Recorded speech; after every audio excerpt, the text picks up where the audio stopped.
Welcome to the candidate Q&A for the ITE 2025 International Vice Presidential Election. My name is Steve Kusiemba, ITE's Executive Director and CEO, and I have the privilege of interviewing our two amazing 2025 candidates. As a member, this is your opportunity to learn a little bit more about each candidate, hear about their goals and aspirations as ITE President, and give us a little insight on their leadership style and personality. The candidates' responses are impromptu. They were not provided with the questions in advance. For this recording, I'm excited to welcome Hardik Shah, the National Practice Director, Traffic Group Leader with American Structure Point. Hardik, welcome. Thank you. Thank you, Steve. My first question is one that I often ask a member when I get the opportunity to have a conversation, and that's to tell me a little bit about your early experiences with ITE. How did you get introduced? What were your early impressions, and what led you to become a member? Well, thank you, Steve. I will say my first experience, like many other members, hopefully it's for them as well, is starting with the student chapter at Purdue University. That's where I really got the first-hand introduction to ITE. I was actually involved as a social, call it the social coordinator for ITE student chapter at Purdue. And we really ended up hosting a lot of different events, trying to kind of like get people from the industry. And I think that allowed me to kind of like really embark a little bit more onto the world of networking as well. And I will be honest that my journey over the last 20 years with ITE has been all about the friendships that are made along the way and the network that you create. And I think that is so valuable. I would say the only reason I got the opportunity to do something like that, which continued as I got off from my student life into the professional world, was also to my mentors who actually took me to that first ITE Indiana section meeting. And I think that's where truly the journey began, I would say, because that's where I really stayed involved at the section level and then continued to kind of like stay involved in all different capacities. So I'm always looking forward to maybe encouraging younger folks to get involved because I benefited a lot from that and I want the same experience for them as well. So since those early days that you were involved, you've done a lot throughout your career with ITE. Tell us a little bit about your journey at the section and district levels and if you've been involved in any councils or committees. Yeah, absolutely, Steve. So my involvement with the section truly started with being involved in the scholarship golf outing committee, which was really looking towards gauging or trying to gather scholarships for students that are going to all these different universities within Indiana. And we were actually giving out, maybe at that time it was $500 scholarship and certificates that were given out. But that's where it really started. I got engaged on that, and then I actually got started looking into maybe being involved with a lot of the planning and the program committees for different events that were happening at the section level.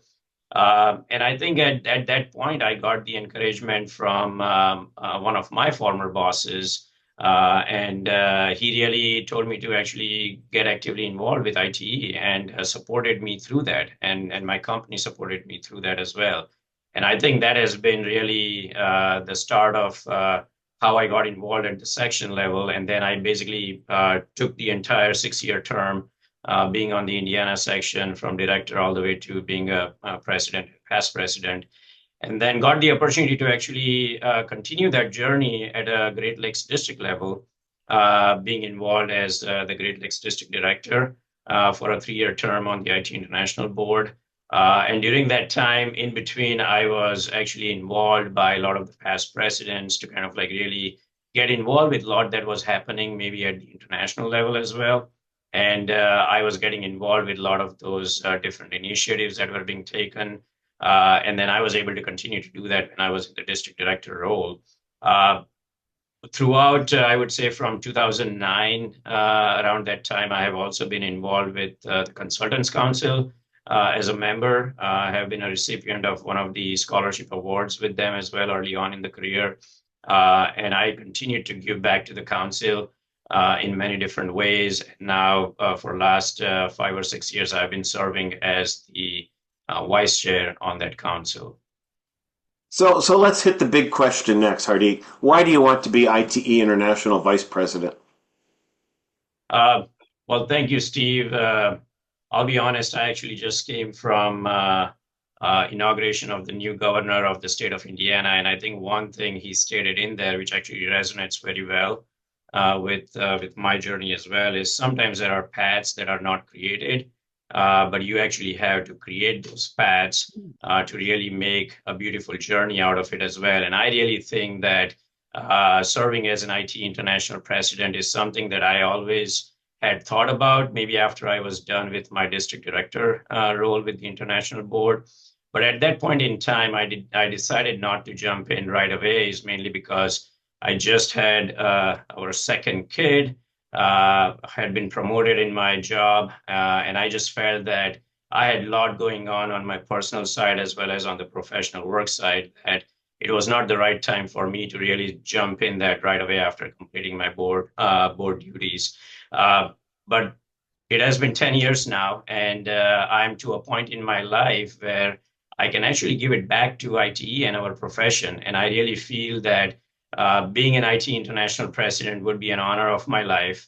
As I had stated before, the opportunity to serve in various leadership roles, both professionally as well as in the volunteering capacity over past 2 decades, have really given me the opportunity to allow me to understand my strengths and also my weaknesses and made me a better individual. So I really think that IT has truly helped me grow both professionally as well as personally.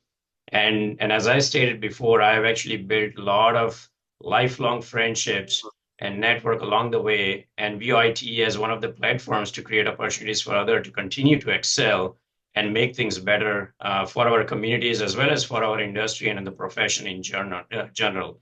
I've been an active and dedicated member of ITE since I joined through the student chapter ranks. And being on the IT executive committee will definitely provide me an opportunity to give back to the broader transportation profession. And that way, I think we can continue to influence safer and smarter solutions that benefits all different users. Yeah, and Steve, I strongly feel that I'm now at a point where I can dedicate and volunteer my time to give back to the ITE and to our members, given the support that I've received from family and friends and my employer as well. And it would be an honor of my life to be serving as the IT International president. So Hardik, tell our members a little bit about your leadership style, of what kind of qualities you bring to the ITE Executive Committee and ultimately as ITE International President. Well, thank you, Steve. So my leadership style is really truly being a servant leader.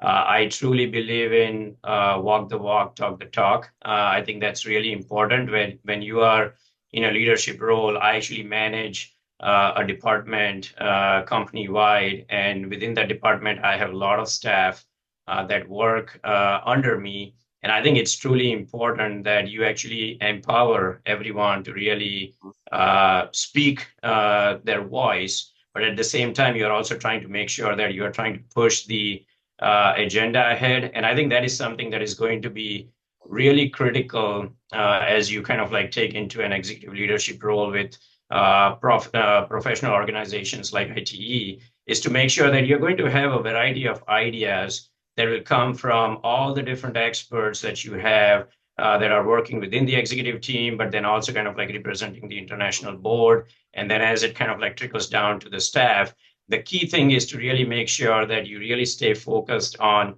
what is it that you're trying to achieve, set the goals, have your eyes on the bullseye on the goal, and then make sure that you are allowing or putting right people in right place to make sure that they can actually take the lead in whatever initiatives that we are taking or whatever agenda item that we may have, to make sure that we can make a meaningful progress towards achieving that goal that we are trying to hit as well.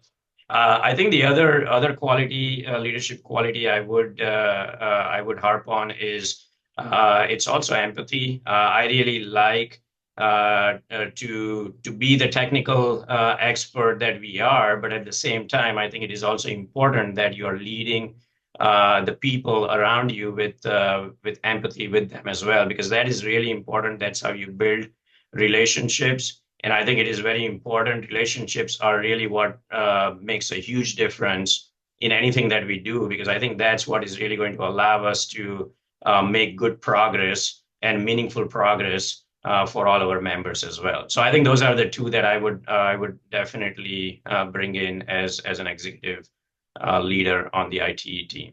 Great. So ITE is currently in the middle of our 3-year strategic plan right now, and one of the main pillars is focused on membership.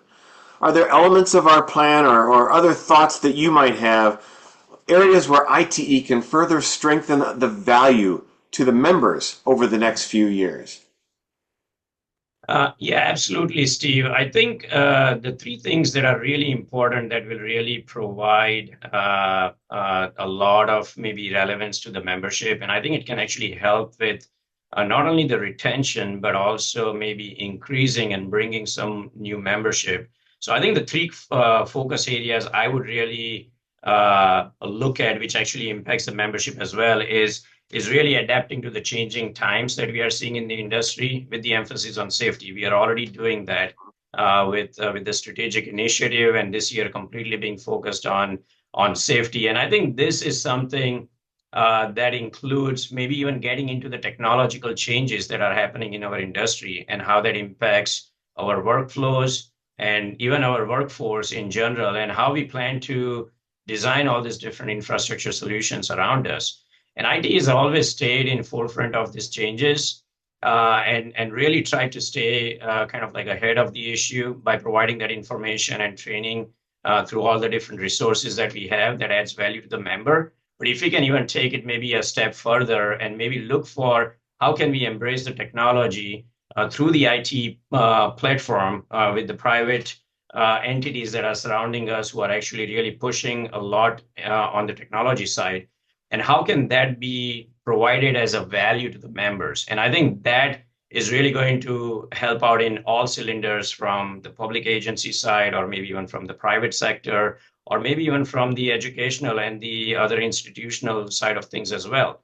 And I think that is one area that I would certainly look forward to helping out on, how we can really provide that technology platform that can provide safer solutions, maybe a little bit more closely for the members. The other thing I would say is really focus more on the collaboration with some of the other organizations that are around us as well, and maybe creating more of a focused engagement. And I think this is really going to require, again, hitting from the very first. As we all know, many of us, our journey start with universities, with the student chapters. And I think we need to continue to do, IT has done a great job. We need to continue to do that to attract the young members and start forming more student chapters around us, but then also making sure that we are also increasing our outreach for public agency memberships. I think that is really one area that I feel that we can do a lot more in terms of trying to engage more public agency folks to be IT members. And I think we have made amazing strides, but I think there is definitely room for growth in that area. And then I think the other thing I would say is also we need to make sure that we are collaborating with all these other reputable organizations around us and see how we can leverage each other's strengths to really help each other out, and maybe look for opportunities for membership on both sides or multiple sides, so that it can provide more value or maybe the bang for the bucks for our existing members. And I think this can certainly help kind of like maybe increase and leverage a little bit more on the growing new membership in certain new areas as well. And one last thing I would say is we do have a big opportunity to also look at increasing our global outreach and the global membership. And I think we need to really harp on maybe looking at Europe and Southeast Asia are a couple of different, I would call it maybe low-hanging opportunities where we can really make some good strides to really see the progress that we are seeing with the New Zealand and the Australia side of things as well. So you mentioned safety, and of course, our strategic plan also emphasizes the opportunity to influence a stronger safety culture. And at the beginning of this year, we released our new safety roadmap and action plan. I know it just came out, and you may not have had a chance to read through all of it yet, but if you have, or if you are aware, what stood out to you, and were there any initiatives that you felt particularly strong about? Yes, Steve, thank you. I did actually had the opportunity to look at the safety roadmap and action plan briefly. In fact, I was actually at TRB during the TRB annual meeting and attended a lot of our IT council meetings and had the opportunity to actually be out there during one of the other panel sessions we had. And I'll be honest, I was super excited to see this as a top initiative that ITE has taken and actually taken a very bold stance on that. I know we have been talking about safety as an industry, and I think seeing ITE really take the initiative to really take it to the next level was super exciting. One thing I would actually point out is there are a lot of key areas that were identified in terms of what is being done, maybe with the existing activities, and how can we kind of like create maybe new action plans that ties with that. But there are two things that really I felt were very impactful. Is one, we actually created a map to allow a lot of different councils to actually lead a lot of those new initiatives and the new actions that have been identified, so that we can actually allow for having certain councils, depending on the area of interest, that they can actually help provide, maybe taking the lead in that direction. And then the other thing was also making sure that this is actually being actively talked about during one of the largest conferences in the world during TRB. And I think that was really an awesome thing that ITE ended up doing. There were a few key areas in there that I would say really resonates very well with some of the initiatives that I had talked about in terms of what I view would be kind of like part of the strategic initiatives during my leadership. And I think the technical resource part, where we really focus a lot on the near miss and some of those areas, I think those are really critical, because this is how can we really make safety as part of what we live and breathe, and making sure that we are making that as being more proactive about it instead of trying to be reactive. And I think that is really a missed opportunity, or maybe a great opportunity that we need to kind of like look into, and how can we leverage that in terms of utilizing some of those technologies that I talked about that can actually be leveraged through the ITE platform, and be able to make those technological things kind of like the OT software. It's a good example. How can we make something similar to that available to the broader membership? And I Right. think this benefits not only the consultants who actually help a lot of the public agencies to put this safety initiatives in place, but it also helps the public initiatives themselves to be able to kind of like reach out and have a platform that is available, instead of them trying to kind of like look out for what's out there from a technological standpoint. So I would say those are just maybe a couple tidbits. Again, partnerships and student engagement, I think those are key initiatives, which I think we already talked about. So I'm not going to go into the details on those as well. So this last question is more about you personally. We are all shaped by what happens beyond work and beyond our involvement in ITE. Tell us a little bit more about you as a person. What do you like to do when you're not focused on transportation and ITE?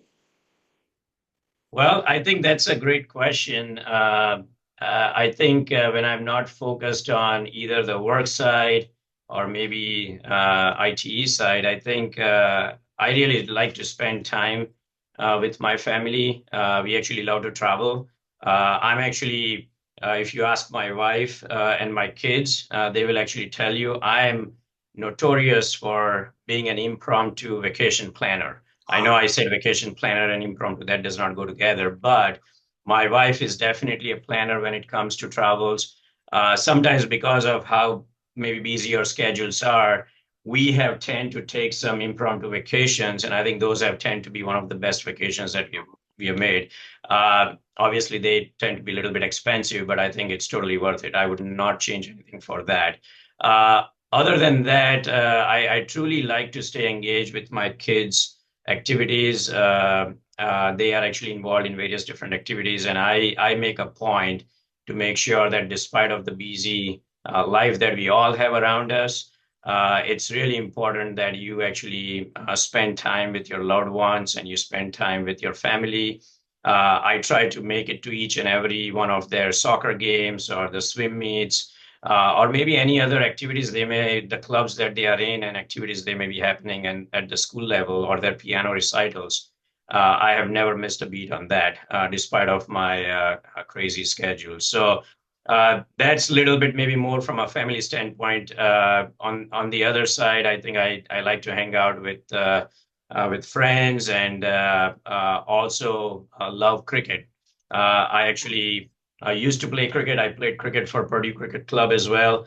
But I really enjoy watching cricket. And in fact, I have a very good memory of us watching the World Cup finals during one of the ITE board meetings right across at Blackfin from ITE headquarters.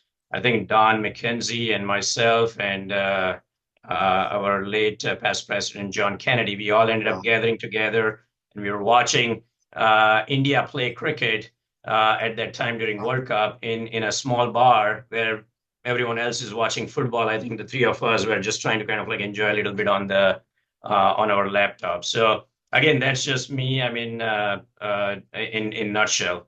Well, thank you, Hardik. It was wonderful having the opportunity to explore you and your candidacy a little bit further. And to our members, I make this simple plea. Please remember to vote in the election. All voting members will receive their ballots electronically via email on or about February 5th, and voting closes on March 5th. If you do not receive a ballot, please check your spam filter, and if it's still not there, reach out to someone on ITE staff. Your vote is important. Your voice needs to be heard. So thank you all and have a wonderful 2025.